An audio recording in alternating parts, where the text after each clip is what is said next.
Alright, so this is near the highest point area in Benguet, and this is what some of the roads and the clouds look like. My goodness, sometimes I've been in Philippines for so long that my accent becomes slightly Filipino. But I grew up in the States, for those of you wondering why this is like a foreign perspective.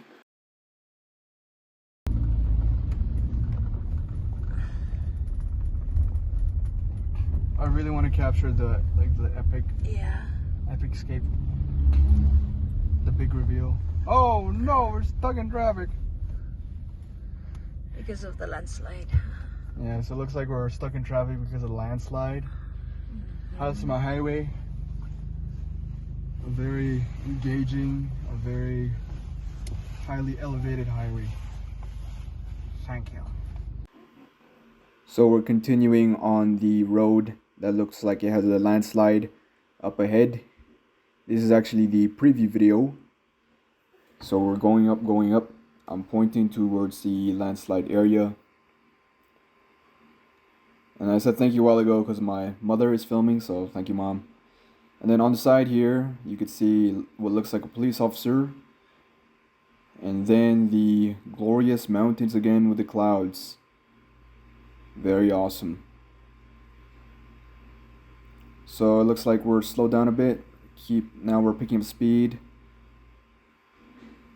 And yeah, if you look on the left side, it's basically like a bunch of rocks that looks like it was carved out of the mountain. Over there, it looks really strange.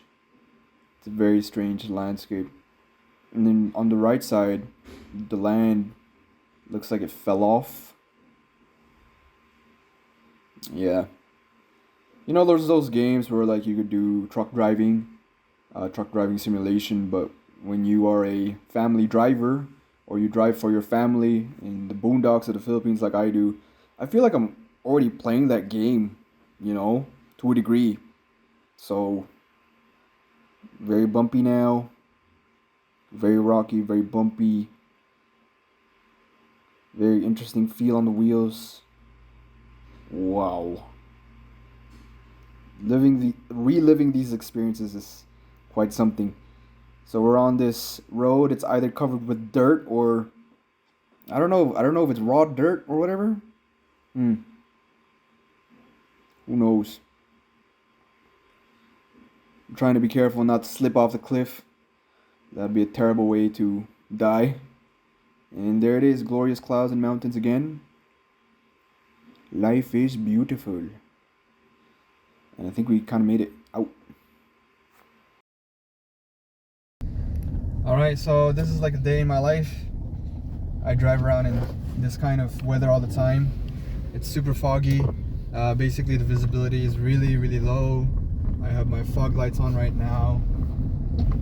That's really useful because when you're driving down, for example, if this guy didn't have his lights on, I would see him because I'm used to the roads already, but it's a little bit harder to see, especially for new drivers and especially if your car is white or your vehicle is white like that. But yeah, this is Baguio City, Philippines, Storm City, Philippines. High humidity, cold temperatures, lots of mold, lots of fog, lots of mountain people, mountain humans. So this is why I'm a Boondock Earth Pilot. Here's my terrain, my stomping grounds. Okay, thanks. Stop. Here it is, descending into the unknown. Just kidding, I know what's here. This is some of the roads that you'll encounter in the Cordilleras. Or Benguet, Philippines. A very mountainous region. So there's an anecdote that I heard, and it was that when the Tagalogs came up here, they had no idea what to call this. They didn't really have a word for fog. So I thought that was interesting. I don't know how true that is, but it was a funny story I heard. And then I remember the construction workers, when this came along, they would say, "The fog is here." The fog, the fog, the fog, or something like that. And then this place actually has a lot of car accidents, so you gotta be careful. I've seen like several trucks. I've seen several on different vehicles. They look like different vehicles that basically they lost their brakes somewhere along here, or they weren't riding on low gear like the sign suggested, and they just crashed into the fence or the brick wall.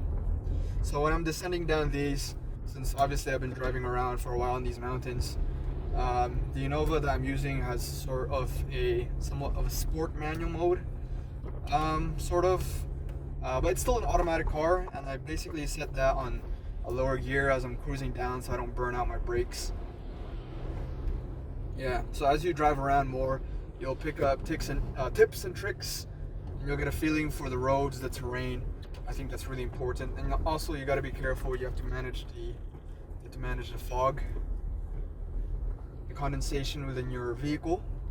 And yeah, and so to the left, this place right here is a really nice golf course, but it's totally hidden with the fog right now. So this is a nice part of Baguio because it's actually properly planned. And then, yep. And look at this. Can you film there? There's a lot of tourists that stop here. Like they park their car here because they like want to take pictures. I actually have a photo here on my website. I think Thea took my portrait here. Yeah, this place right here. You just gotta be careful because there's a lot of cars coming in and out. So if you look there, this place right here would be full of houses. That mountainside, right now, is just covered with clouds. So that's just amazing what weather can do, and it changes the whole vibe of the area. It simplifies everything, and it just feels like awesome and great. And you could use your jacket collection and whatnot. Driving around in a turtleneck right now, so turtlenecks tend to be a little bit warmer. So yeah, it's epic. Baguio City, Philippines area, Benguet, Philippines. The Cordillera Administrative Region of the Philippines is quite a sight to behold.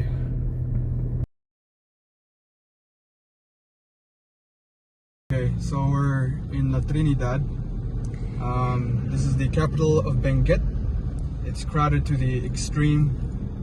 It's interesting to see when you drive by here, every little thing they try to cram, like a Xerox copy machine. I just came with my mom. We had to do some business, and I saw like where they copy papers and documents, and it's basically just a shack. And so everywhere here they try to squeeze in whatever they can, whatever single little thing they can, all the wires, all the humans. There's basically no sidewalk here. Wild. What a wild land. The Trinidad, Benguet, Philippines. Towards the strawberry farm, using my dad's pickup truck. I'm wearing my trucker jacket. And then, so we're gonna try to pick up some soil for our garden, because it's good to start gardening, especially because the price of onions. Did it double, Mom? More than double? Yeah. The price of onions more than doubled per kilogram. Okay. Try to get the parking here. Okay. And then we walk towards that one and see where the soil is. So here? Yes. Ayan, between the van and the con. Okay. That should be free game. Oh, there's a motor there. Okay, sandali.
Alright, so we just passed that really rough rocky road, and we're in the area of the Ambuklao Dam. Man, I'm still trying to find how to put it in words what the experience is like, but it's wild to say the least. The wild east to say the least.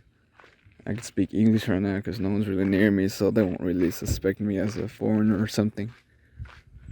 Yeah, it was all shaky and everything. What a land, Philippines. So today on this adventure, in this going to Ifugao adventure, I'm wearing a cap, keep the sun off my head, my cotton shirt, my cotton trucker jacket, then I got some cotton sweatpants with my hydrobox. You know, I think clothes are really important for adventure, the kind of clothes you choose, because it really influences how comfortable or uncomfortable you are, or how prepared you are for the elements. Wearing long sleeves protect myself against the sun. And then it gets cold here also in the boondocks of the Philippines, at least the northern boondocks of the Philippines.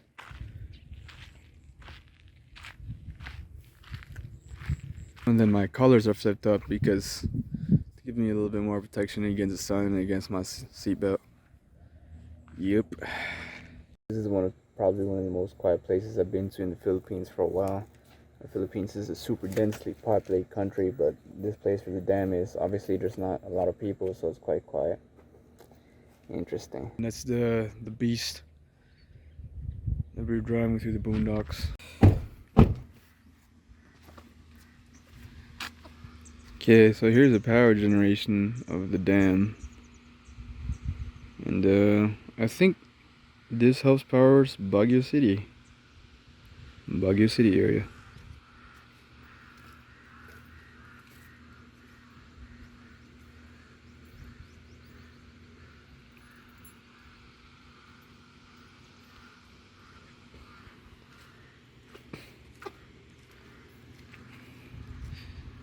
Kind of reservoir.